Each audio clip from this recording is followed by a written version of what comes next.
अस्सलाम वालेकुम, मैं हूं इश्तियाक गुंदल। एक बड़ा अहम पॉइंट सामने आ चुके हैं और वो ये है कि पाकिस्तान के अंदर जैसे ही ये ऐलान हुआ कि पाकिस्तान के अंदर आम इंतखाबात 8 फरवरी को होंगे, तो वहां पे दूसरी तरफ हम देखते हैं कि इमरान खान और शाह महमूद कुरैशी साहब के खिलाफ जो साइफर केस चल रहा है और उनके तहत जो ऑफिशियल सीक्रेट एक्ट के तहत कार्रवाई हो रही है उसके अंदर अचानक से तेजी आ चुकी है। और इस हवाले से जो चेयरमैन पीटीआई इमरान खान के वकील हैं सुलेमान सफदर, उन्होंने भी अडयाला जेल के बाहर जब मीडिया के नुमाइंदों से बात की तो उन्होंने अपने तहफात और खदशात का इजहार भी किया।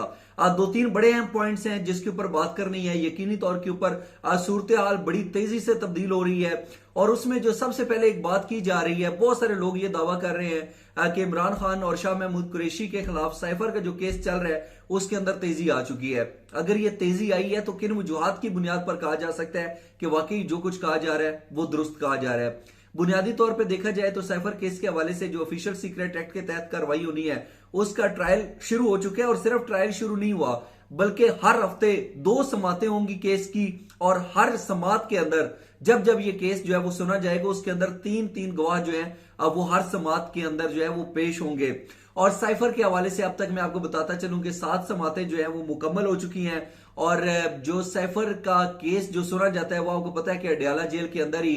जो जज है अब्दुल असनाद साहब वो तशरीफ ले जाते हैं और वहां पे इस केस की समात होती है। गोया कि उसके ऊपर पाकिस्तान तहरीक इंसाफ के वकला जो हैं वो अपने खदशात और तहफात का बड़ी तेजी के साथ इजहार कर रहे हैं। लेकिन एक और पॉइंट ये भी है कि जो भी ये केस वहां पे अडयाला जेल के अंदर सुना जा रहा है उसके लिए 2 दिन जो है वो मुकर्रर किए गए हैं। एक है मंगल का दिन और दूसरा है जुमरात का दिन। इस दफा क्योंकि जुमरात को 9 नवंबर है और इलामा इकबाल डे जो है वो पूरे मुल्क के अंदर मनाया जाएगा, उसकी छुट्टी होती है, तो इसलिए अगले मंगल का वेट नहीं किया गया बल्कि वो जो जुमरात को समात होनी थी वो अब जुम्मे वाले दिन जो है इस दफा समात होगी। अब बजाहिर देखा जाए तो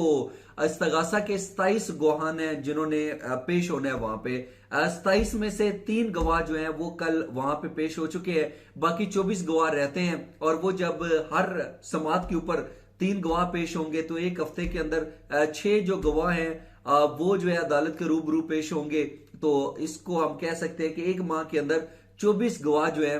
वो पेश होंगे और वो अपने बयान जो है वो रिकॉर्ड करवाएंगे। तो एक माह के अंदर अंदर ये जो गवाहान हैं उनके जो बयान होंगे और वो मुकम्मल हो जाएंगे और इसके साथ साथ जो है वो जरा जो है वो भी मुकम्मल हो जाएगी।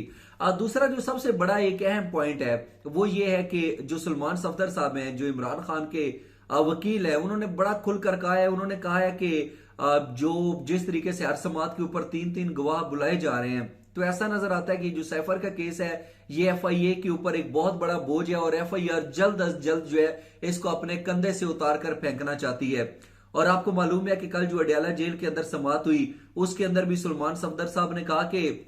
ये जो मुकदमा है ये तो मिनिस्ट्री ऑफ इंटीरियर का था और इसके अंदर जो गवाह 3 पेश किए गए हैं वो जो किए गए हैं वो मिनिस्ट्री ऑफ फॉरेन अफेयर्स से किए गए हैं। तो बेसिकली ये था कि उनकी नजर के अंदर जो है वो उनको लगता था कि शायद ये चीज गलत हो रही है और इस हवाले से उन्होंने अपने तहफात और खदशात का इजहार भी किया। अब जो एक पॉइंट उठाया जा रहा है कि क्या वाकई जो हुकूमत है या जो एफआईए है उसको जल्दी है कि वो जल्द अज जल्द जो है वो इस केस को मंतकी अंजाम तक पहुंचाए और क्या ये वाकई उनके कंधों के ऊपर एक बोझ है? तो इस हवाले से जो एक अहम पॉइंट सामने आया है वो ये है कि गुज़श्ता समात पर एफआईए के जो काम थे वो 10 गवाहों को अपने साथ लेकर गए जो अब तक की इतलात सामने आई है। और जब 10 गवाहों को अपने साथ लेकर गया तो उस वक्त ये तय हुआ कि एक समात के अंदर जो है ना वो सिर्फ 3 गवाह होंगे, 10 गवाह नहीं हो सकते। जरा के ऊपर अच्छा खासा टाइम लगता है, ये मुमकिन नहीं है कि एक दिन के अंदर जो है वो 10-10 गवाह जो है उनको सुना जाए। तो क्योंकि एफआईए 10 गवाह लेकर गई तो इसकी बुनियाद पर यह कहा जा रहा है कि एफआईए को बड़ी जल्दी है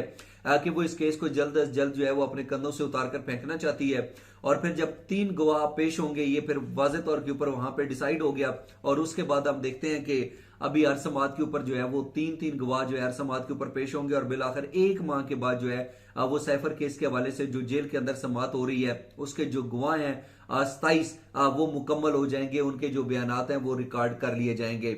अब सवाल ये पैदा होता है कि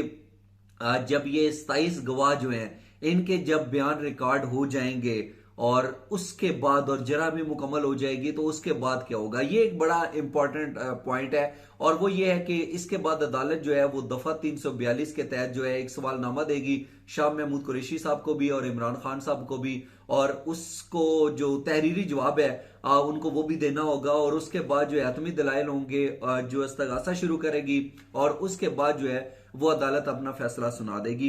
ये जो सूरत हाल है, दो तीन पॉइंट्स जो है हमने डिस्कस किए हैं कि वहां पे अब अडयाला जेल के अंदर कब कब साइफर वाला जो केस है उसकी समाअत होगी, और उसके बाद कितने गवाह जो है वो पेश किए जाएंगे, और ये जरा और ये गवाह जो है वो एक माह के अंदर मुकम्मल हो जाएंगे। उसके बाद 342 के बयानात है और फिर अदालत ने अपना फैसला सुनाना है। लेकिन जो सबसे मेन पॉइंट है वो एक और पॉइंट है, और वो पॉइंट ये है कि बज़ाहिर जो पाकिस्तान तहरीक इंसाफ के वकला हैं वो गोया कि अपने तहफ़्ज़ात और खदशात का तो इजहार कर रहे हैं, और वो कह रहे हैं कि ये जिस तरीके से हो रहा है हम तवक्को करते हैं कि इतना जल्दी जो है ना वो गवाह पेश नहीं किए जाएंगे वगैरह वगैरह। लेकिन दूसरी तरफ जो शाह खबर साहब है उन्होंने कहा है कि पाकिस्तान तहरीक इंसाफ के जो वकला हैं उन्होंने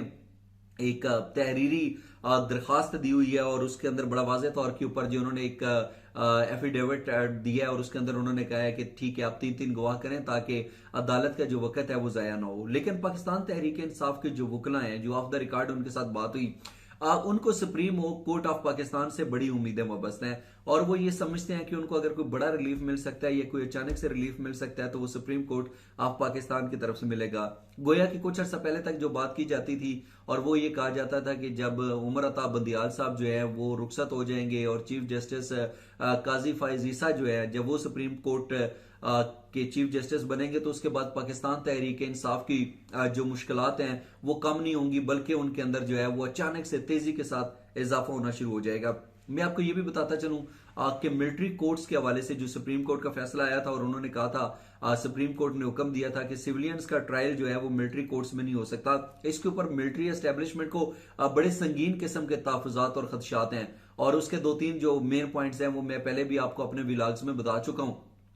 कि वो ये समझते हैं कि जो हजारों की तादाद के अंदर फौजी तनसीबात के ऊपर सिविलियंस काम करते हैं, अगर उनका ट्रायल मिलिट्री कोर्ट में नहीं होगा तो कल को वो जितना मर्जी बड़ी को बगावत कर लें, जासूसी कर लें, वो तो बिल्कुल मिलिट्री कोर्ट्स जब उनका ट्रायल नहीं करेंगी तो सिविल अदालतों के अंदर से तो इस तरीके से जल्दी सजा मिलती नहीं है। तो ये तो हमारा जो एक नेशनल सिक्योरिटी है वो दाव पर लग जाएगी, और फिर उसके बाद जो दहशतगर्द अनासर पकड़े जाते हैं सिविलियंस जो सिविल अदालतें हैं उसके अंदर तो बड़े अरसे तक जो है वो ट्रायल चलता रहता है, जबकि मिलिट्री कोर्ट्स के अंदर स्पीडी ट्रायल होता है। तो इस तरह की लंबी चौड़ी एक फहरिस्त है तहफात और खदशात की। तो बज़ाहिर ऐसा नजर आता है कि शायद पाकिस्तान तहरीक इंसाफ को भी ये लगता है कि चीफ जस्टिस काजी फाइज ईसा साहब जो है ना वो कंप्रोमाइज नहीं करते, वो डट कर खड़े हो जाते हैं, और उनको पता है कि उनकी क्या पावर है और उन्होंने इस पावर को कैसे इस्तेमाल करना है। तो इसलिए पाकिस्तान तहरीक इंसाफ के वकला ये समझते हैं कि शायद सुप्रीम कोर्ट ऑफ पाकिस्तान की तरफ से जिस तरीके से इमरान खान के खिलाफ जो कुछ हो रहा है और सैकड़ों की तादाद के अंदर केसेस, और बकौल पाकिस्तान तहरीक इंसाफ के वकला के और हामियों के कि इमरान खान जो है उनको इंतकामी कार्रवाइयों का निशाना बनाया जा रहा है, तो उनको ये लगता है कि चीफ जस्टिस काजी फाइज ईसा साहब जो है ना वो उनकी मुश्किलात कम कर सकते हैं। इस हवाले से आप क्या कहते हैं? अपना कीमती फीडबैक जरूर दीजिएगा। और इसके साथ साथ इमरान खान साहब जो है उन्होंने अपने वकला को बड़ा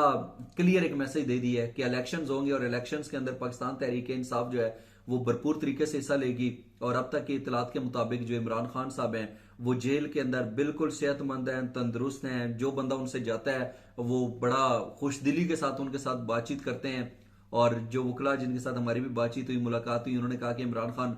बिल्कुल घबराए हुए नहीं है, और वो पूरी उम्मीद है कि अब जब 8 फरवरी को इंतखाबात होंगे तो पता चल जाएगा कि पाकिस्तान तहरीक इंसाफ का वोट बैंक कितना है। इस हवाले से भी अपना कीमती फीडबैक जरूर दीजिएगा। आज का व्लॉग देखने का बहुत शुक्रिया। अपना बहुत सा ख्याल रखिए। अल्लाह हाफिज।